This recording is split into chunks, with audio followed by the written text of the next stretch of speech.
Nggak nyangka bikin tempe mendoan kemarin itu enak banget rasanya. Semua keluarga suka banget sama tempe mendoan yang aku buat. Caranya juga simple banget dan aku akan share ke teman-teman.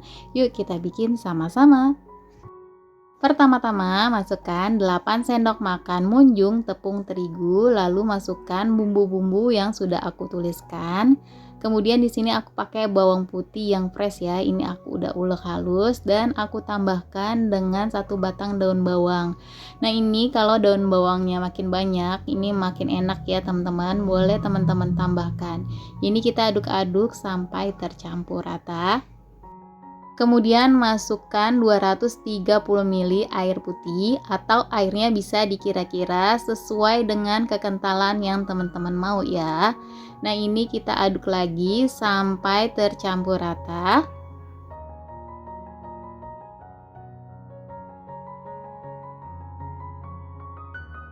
Nah, segini udah cukup untuk kekentalannya ya teman-teman. Selanjutnya sudah aku siapkan 1 papan tempe. Ini aku udah iris, tidak terlalu tipis dan juga tidak terlalu tebal ya teman-teman. Selanjutnya langsung aja kita goreng. Pastikan minyaknya sudah benar-benar panas ya teman-teman. Ini kita celupkan ke bahan yang tadi udah kita buat dan tinggal kita masukkan ke dalam minyak goreng. Ini gampang banget ya teman-teman. Rasanya super enak banget. Nah, jangan lupa dibolak-balik biar matangnya merata ya.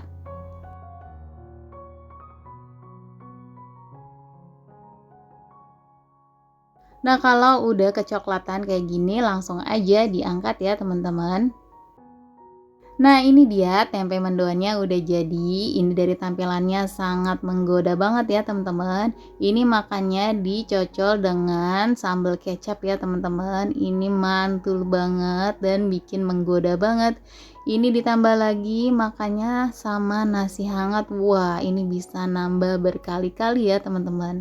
Nah, segini aja resep yang kali ini aku bagikan. Semoga bermanfaat. Jangan lupa selalu disupport terus channel aku dengan cara like, komen, dan di-subscribe. Terima kasih teman-teman yang sudah menonton video aku sampai selesai.